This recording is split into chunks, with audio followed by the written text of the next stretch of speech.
21 महिला आमदारांसाठी आता नागपुरात आमदार निवासातील एक फ्लोर आता राखीव ठेवण्यात आलेला आहे। महिला आमदारांसाठी हा फ्लोर राखीव असणार असून इथे चोख सुरक्षा व्यवस्था देखील ठेवण्यात येणार आहे। 24 तास सीसीटीव्ही कॅमेऱ्यांसह महिला पोलीस देखील आता या ठिकाणी तैनात असणार आहेत। येत्या 16 तारखेपासून नागपुरात हिवाळी अधिवेशनाला सुरुवात होणार आहे आणि या सगळ्याचा आढावा घेतलाय आमचे प्रतिनिधी तुषार कोहळे यांनी।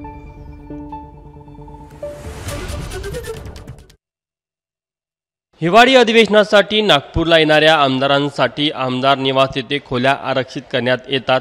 यावेळेस या विधानसभेमध्ये नव्याने 21 आमदार निवडून आलेले आहे आणि या सर्व 31 आमदारांसाठी आमदार निवासच्या ए विंगमध्ये एक फ्लोअर आरक्षित करण्यात आलेला आहे। दुसऱ्या माळ्यावरचं हे संपूर्ण फ्लोअर आपण बघू शकतो की या सर्व फ्लोअरवर 28 खोल्या आहे ज्या महिला आमदारांसाठी आरक्षित आहे आणि या बॅरिकेडपासे विशेष पोलीस सुरक्षा देखील असेल।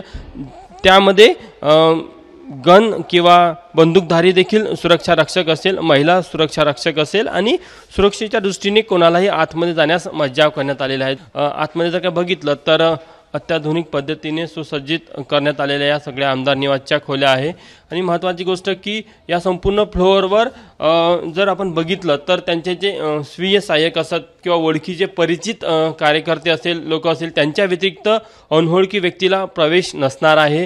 सोबतच महिला आमदारांसाठी ज्या सुविधा असतात, विशेष करून जर का कॅन्टीनची व्यवस्था असेल किंवा हाऊसकीपिंगची व्यवस्था असेल, त्यामध्ये देखील कोणतीही गैरसोय होणार नाही अशी देखील पूर्ण काळजी सार्वजनिक बांधकाम विभागाकडून घेतली जात आहे।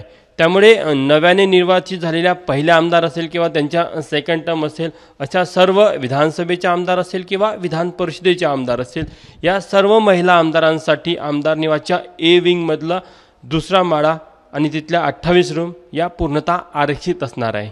कॅमेरामॅन व्यंकटेश नायडूसह तुषार कोहळे, एबीपी माझा, नागपूर।